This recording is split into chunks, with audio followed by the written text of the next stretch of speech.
Good evening and welcome to eNews. I'm Shahan Ramkisoon. It's great to have you with us. Our top stories tonight. A country in turmoil. Hundreds of Zimbabweans are detained as the United Nations tries to put pressure on President Emmerson Mnangagwa.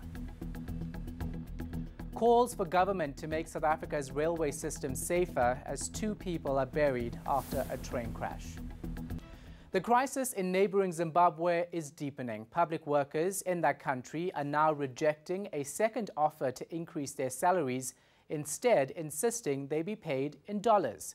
It comes just days after several people died during violent anti-government protests. Hundreds of Zimbabweans are behind bars for demonstrating as the United Nations calls for an end to the security crackdown and an internet blackout. Meanwhile, the This Flag movement founder will remain behind bars. His detention followed mass protests over a 150% fuel hike. Evan Moarire faces charges of subverting a constitutional government. The activist called on citizens to embark on a 3-day stay away to protest the hikes. On Monday, Zimbabweans took to the streets of Harare and Bulawayo, demanding government resignation over a failed economy.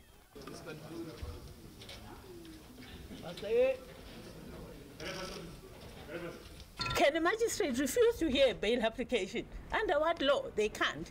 But they are all refusing to hear bail applications. So there can be no question that the Judicial Services Commission is currently presiding over a system that does not fit the purpose for which our constitution was designed. Meanwhile, militant social movement Tajamuka says the arrest won't deter protesters. The group says demonstrations will continue until President Emmerson Mnangagwa quits. We are not at all deterred by the crackdown. We are very concerned that there is a crackdown. It shows that this is not the government that we need. This is not the government that Mnangagwa promised the people of Zimbabwe. It's clearly that he is not committed to a democratic process, is not committed to democratic governance, and therefore is not committed to the development of Zimbabwe. Zimbabwe is not going to be developed by arresting people. Zimbabwe is not going to be developed through intimidation. More than 600 people were arrested in the demonstrations, with some people already appearing in court. Pindai Due, Harare, Zimbabwe. The Transport Department is being urged to ensure train safety in South Africa. Today, Dick and Sarah Sikoma were laid to rest after being killed in a train accident at the Mountain View railway station north of Pretoria. The family made a plea to government to fix trains before people board them. Michael Apple reports. A collision on the 8th of January at the Mountain View railway station north of Pretoria killed 3 and injured 600 others. Parents Dick and Sarah Sikoma were traveling with 3 of their 6 children when tragedy struck. A service was held in Soshanguve where Sarah Sikoma's sister had this message for transport officials. Abalukise diterena ba make sure gore before batho ba namela diterene tseo di mo conditioning ya gore le bona ba prasa ba ka inamela ba ye mmerekong ka yona na. Speaking at the service, the acting Transport Director General says the passenger rail agency shouldn't squarely shoulder all the blame. So when the people keep on stealing the cables, it means now PRASA will resort to the manual signaling, which is not really correct, which is not good. Meanwhile, the agency says cable theft issues aside, it has to get the basics right.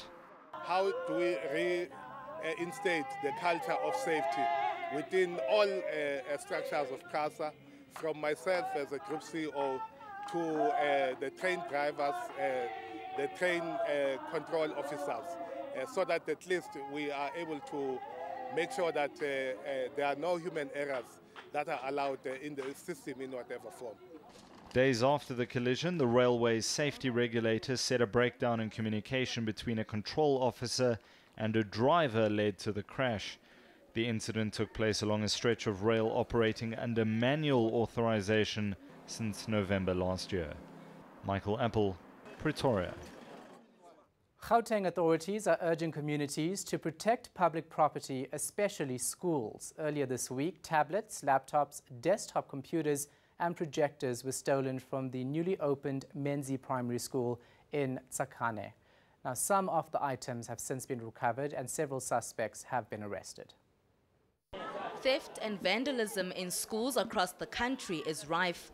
One such school is Ratanda Secondary in Heidelberg. This weekend, when we came back on Monday, we had a break-in. All our nutrition utensils were stolen. Despite these challenges, Ratanda Secondary School achieved a 100% matric pass rate. The Gauteng Department of Community Safety highlights gangsterism as one of the problems plaguing the local community. But the MEC says there are programs in place to remedy the situation.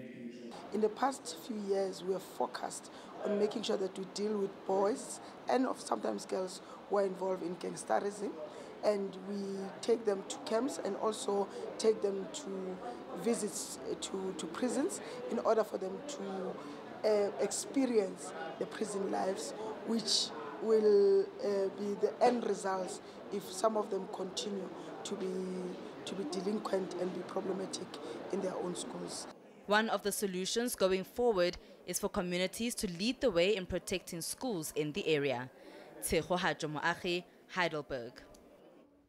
Almost 3 years after Zamokwake Ndlovu was killed under suspicious circumstances, his friends and family are still in the dark. The Director of Public Prosecutions has declined to prosecute the police officers involved. In 2016, Ndlovu and a group of friends were mistakenly arrested for an armed robbery.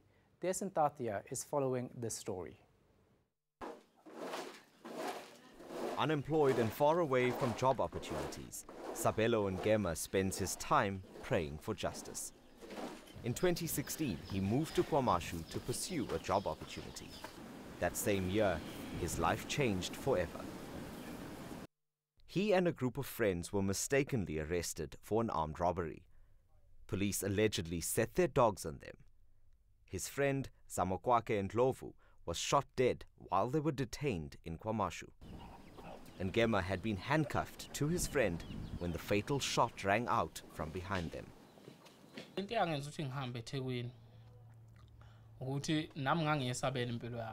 Ngoba ngangazi ukuthi njengoba amaphoyisa alimaza abantu kanje alimaza umuntu nginaye ngingazi ukuthi kwangaqhubekala kanjani mhlawumbe nami ngilandeleke. After almost 3 years, he's no closer to finding out why his friend was killed. Emva kwesigameko kukho nje ngakuzwa emaphoyiseni nakwa IPD. Back in Durban, Zamokwake's brother is still trying to get answers from the Independent Police Investigative Directorate. Khona le case le kahle kahle mfana Ndlovu lo kubo Zamani lo adudulela ka police station. Okay. No, ngithi Durban court ukuthi ngitshela. No, ayithe yeah. Ituzo makhoti ngitshela ukuthi imita kanjani hlele kanjani ayimita. Ngihambise ku okay. Yeah. Ngoba kuyobe kuyiformal hearing. Yebo. Laba bezinja ngabe bona basasebenza.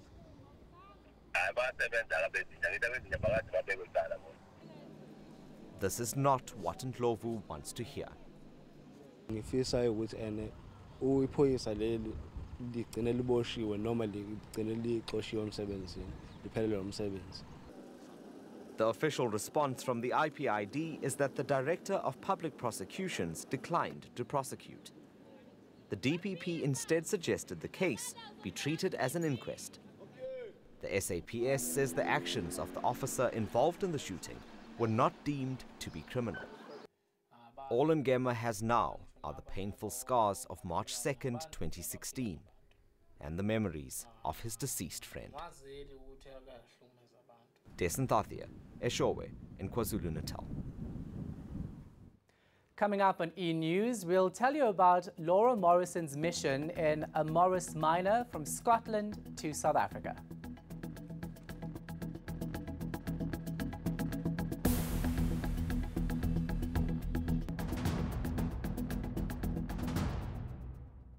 Welcome back. It seems sustained protest action is paying off for Bo Kaap residents. They've been calling for the entire neighborhood to be declared a heritage site to help preserve their culture and traditions. Now the city of Cape Town is reopening the process to make that happen. Peladi Setusa has the details. Buurkaap residents are one step closer to getting their way.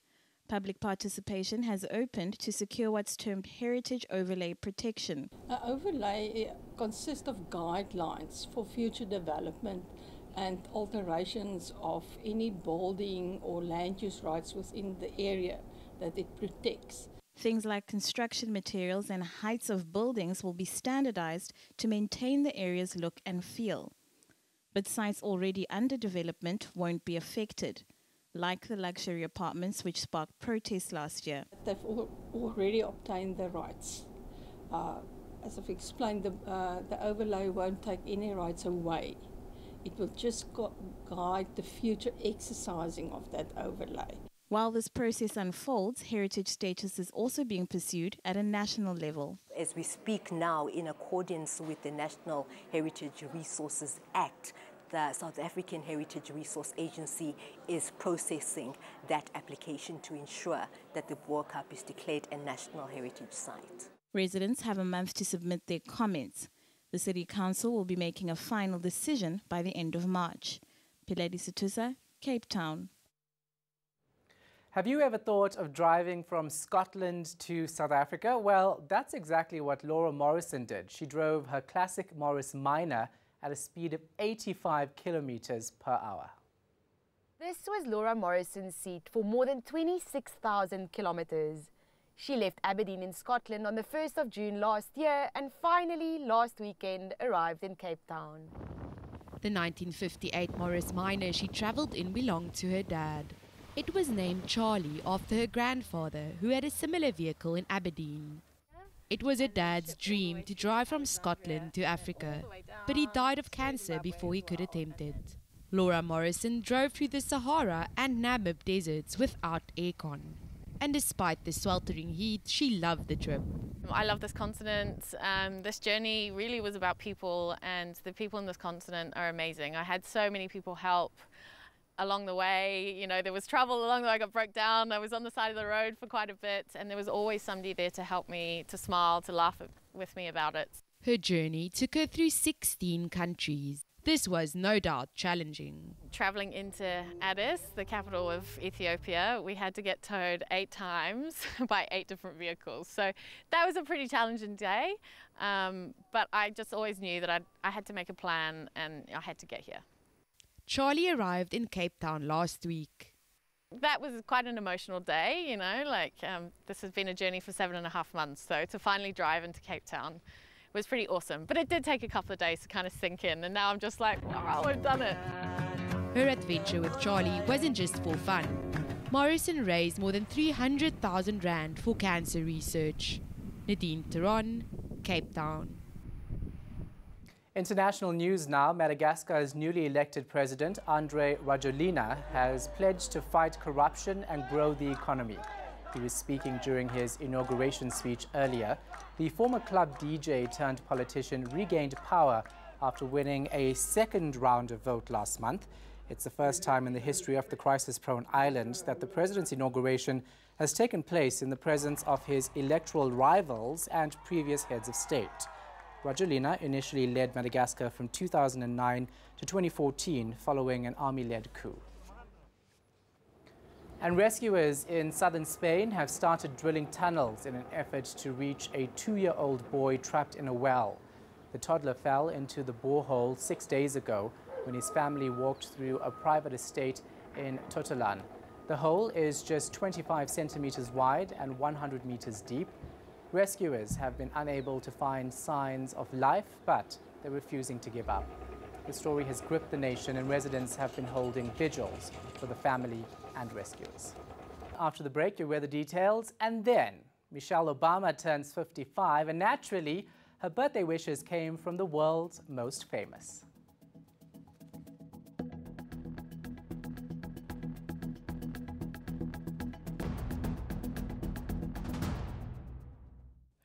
Welcome to the Weather Center. We are going to start off Sunday with cloudy skies giving us light rain and drizzle over parts of the East Coast and the Adjacent Interior, and we will also be seeing light rain and thunderstorms for parts of Mpumalanga, Limpopo, Gauteng and the eastern areas of the Northwest. Then in the afternoon, we are going to see mostly sunny and hot weather once again for the western parts of the country to stay fairly wet for the KZN coastal areas, and isolated thunderstorms are going to pop up over parts of northeastern South Africa. We stay with those thunderstorms in the evening for the northeastern areas, and much of KwaZulu-Natal will be seeing light rain in the evening.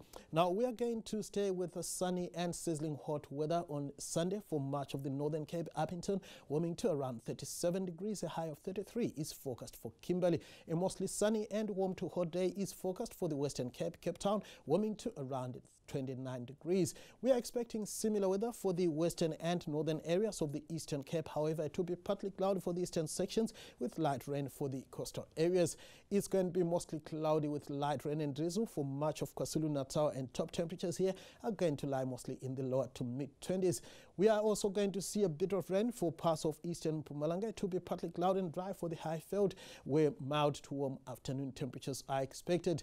Light rain and thunderstorms are forecast for parts of the Limpopo province. Polokwane should warm to around 25 degrees. We are also going to see thunderstorms for the eastern half of the Northwest, Mahikeng and Rustenburg, both peaking at around 30 degrees. On the other hand, it will be mostly sunny and warm to hot for much of the Free State, Bloemfontein peaking at 30 degrees. Gauteng should see thundery showers on Sunday afternoon. Johannesburg and Soweto warming to around 26 degrees on Sunday afternoon. Now on Monday, we are going to see isolated thunderstorms around Kimberley and Bloemfontein. Otherwise, it will be mostly sunny and warm to hot for the bulk of South Africa. Then on Tuesday, thunderstorms continue for the central parts of the country, spreading into the northern sections.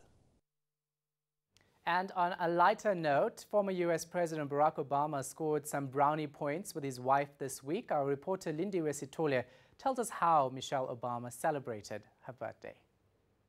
Happy birthday, Michelle Obama. Michelle Obama just turned 55 years old, and this birthday message from Barack will simply melt your heart. Thursday was a special day for this birthday girl. Barack posted this throwback picture saying that he knew way back then and is absolutely convinced today that she is one of a kind. Oh, how beautiful. Michelle's close friend Beyoncé also shared a picture of the former First Lady back in time. She left a simple yet powerful caption saying, "Bow down." Other stars who left her messages include Tracy Ellis Ross, Shonda Rhimes and Ellen DeGeneres. Obviously, Ellen's message was way more entertaining. Take a look at this tribute. Michelle, what did you put in here? Oh my God. What? Michelle, you can't do that. I was just wondering if you could do more push-ups than I could do.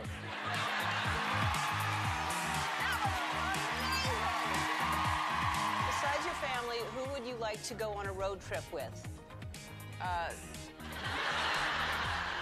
Ellen.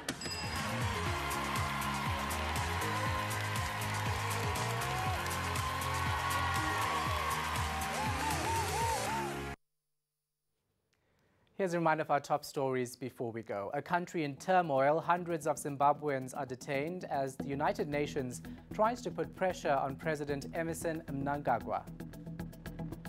Calls for government to make South Africa's railway system safer as 2 people are buried after a train crash. That's it from me, Shahan Ramki Soon, and the rest of the team. Good night.